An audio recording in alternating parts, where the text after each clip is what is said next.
értem, hogy miért nem érti blog főzőműsorának első részét láthatjátok. Arra is rántottát fogunk készíteni.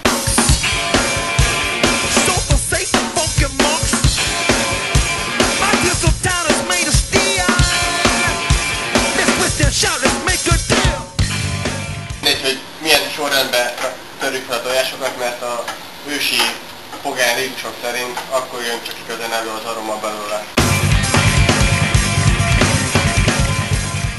Hogy segít, hogyha sok faszt vertek, vagy sokat berítek a faszotokat, mert adjál hozzá tejfölt is úgy vert. Miért a tejfölt azért a cifrafasán sem fog törni?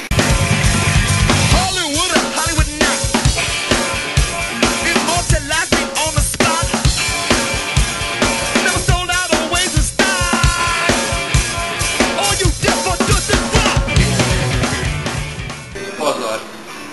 Látszik, hogy kicsit el lett túlozva a körítés is, túl sznobnak állítottak be minket, mint vendégeket. Pedig igazából sútyó parasztok vagyunk. Én csak alkoholista. Szerintem a nézők efekedve várják, hogy megtudják az igazságot rólunk. Mert mi anti-globalista, szexpunk félistenek vagyunk, és nincs szükségünk felesleges beszédre, meg külsőségekre.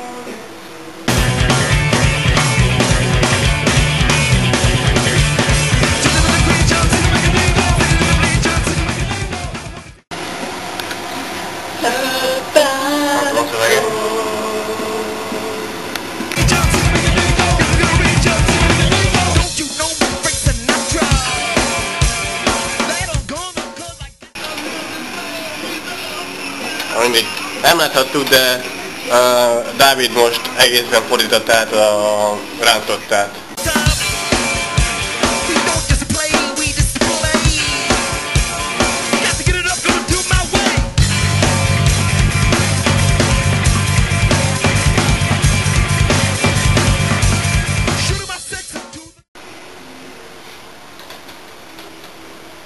Jól vágyad szívem!